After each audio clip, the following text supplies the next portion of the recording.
film we are going to watch is called Unmistaken Child by Nati Baratz. We have the honor to have the director here with us today. Here he is, and he would like to say some words to you before we start. Hi, good evening. Thank you for coming. This project was a 5 years project. A very long time in my life and in the time of the hero of the film. A long quest. So thank you so much for coming to see the quest. And I think it's much better to speak after the film. So I hope you will enjoy it. Thank you. The film on real facts? It's a documentary film, so everything is real. I mean, I understand the question because I try to make it look like a feature film, but it's all facts, it's all reality. It's an event that happened during 4 years. It's going to be long, stop me if it's too long. Yeah, first of all, I would say that the events looks real because, it was years of filming, and every place I film, I live with them a few months and help them, and they come to know me. So this is the first thing, until they didn't care about the camera. But I think that the most important thing is that whenever I go in this movie with the camera is so much not important in compared to the real events. When I'm there with Tenzin Zopa in a house in Tzum, then the parents and the family are so excited that the Tenzin Zopa is inside the house, so they really don't care about the camera. So that was something that was always in favor of me. And third, if the camera interrupted, then it's not in the movie, So you don't see it. So I have 250 hours you don't see, so if the camera interrupted, I went out and I don't put it in the movie. Yeah, I thought it was a wonderful, wonderful film. So subtle and rich and beautiful. And moving. I had a question, Nati, that in those situations, do parents, do they ever really have a choice? I mean, do parents actually say, no, we won't, we're not able to let go of our child? And the second part of the question is, do you think the camera being there in some way made it more difficult for the parents to be able to say no? That it might have increased some pressure on them to give up their child? How was it that, the other question, the monk let you take the whole thing with the camera, and if the camera affected in any way the events? Okay, so I'll answer both. First of all, of course, the parents, they do have a choice.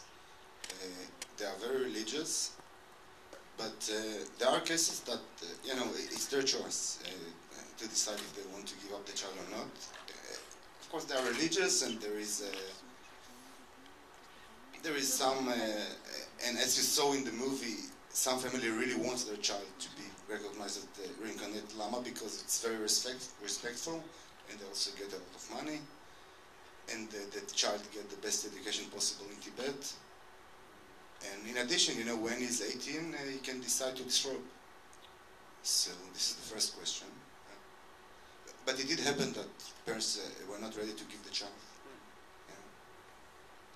When they find the child, they even say, the Lama of the monastery said that he's so happy that he was born to the right parents that are not doing problems to the monastery. Because sometimes they really squeeze the monastery, get a lot of things out of the monastery. So, yeah, it was very difficult. When I came to Tenzin, I knew that the only thing, because I really respected him, I knew that the only thing that will allow me to do the film is honesty. So I came to him and told him, Tenzin, look, I don't know what to think about reincarnation. I'm not a Buddhist, but I really feel a strong moral responsibility for the Tibetans. I followed the Tibetan many years and I want to make this film. So after 2 hours, he told me, look, I think it's a good idea, but don't ask me, ask my boss, Lama Zopa Rinpoche. So I started 4 months of going back and forth. They tested how patient I am, how much I want to do the film. I had to travel a few times, 30 hours in buses, and they even did astrology check on me.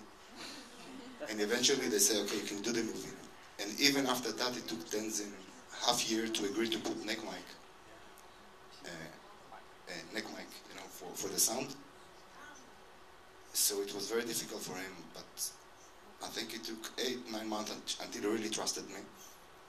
And then it was history. We were months and years together in the roads. You know, he came to know me. I was involved in other projects he's doing. And we became very good friends, you know. Very close, you know. And I can say more things. Well, I want to say it, you know. The thing is that I think that it's okay to continue. You know, the strongest part that the filmmaker have, I think, is love toward the subject he's filming. If you sincerely love and respect the subject, then eventually they will trust you. And second, you know, I always knew my place, because as I learn more and understand more, I understand how much little I know. So that makes me more humble, and I always knew that I'm second priority. First priority is the religious people. And I tried to be very small. We were only maximum 2 people, and tried to be as unnoticed as possible and not to disturb the important events. What would have happened if, okay, you started from the beginning. What would have happened? Was that a great risk that you took if they didn't manage to find the reincarnation of the master? Would the whole thing then being forgotten, or you would just continue there and make the film just a search of somebody like that?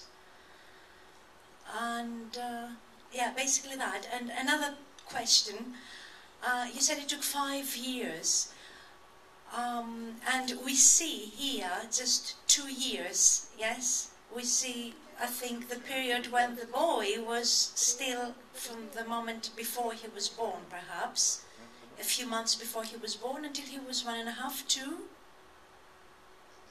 When he reached the monastery, it's 3 now. Yeah, and all the before. And could I add a question? I'm very interested in documentaries as being a record of the facts, a mechanical record of the facts. To what extent it was the events that happened between the mother and the father and so on, an accomplishment of the crew, of your photographer and yourself. I don't think you quite answered that question before. Okay, so first of all, yeah, I took a risk in doing this movie. Maybe they would not find the reincarnation. This is why I had to finance it myself. One of the reasons I have to finance it myself until the Dalai Lama recognized the boy. If they would have not found him, maybe I would make something, but probably it will not be as successful as this one, which is, I mean, it's quite successful. It's playing around the world in many theaters also. So it will be less successful, and I don't know what will be out of it. But anyway, all the time I was making this film, I thought that it's a risk worth taking, because even if there will be no film, I learned so much, so I'm lucky to be there. So this is the first question. Regarding your question, you know, it's you have the second question, but you know, it's a very complex question regarding the truth of factual documentaries. So we can discuss this for hours. I will tell you frankly that I don't believe it. You know, I think it's belonged to the past, and I'm really, one of my aim is to educate young people to a critical observation of documentaries, of news, and of everything. Because everything is a point of view, and when you look at the most factual documentaries, you find out that it's all choices that have been made by cameraman, by editor, by director, even the most cinema verite film. For me, it's a documentary film is just a film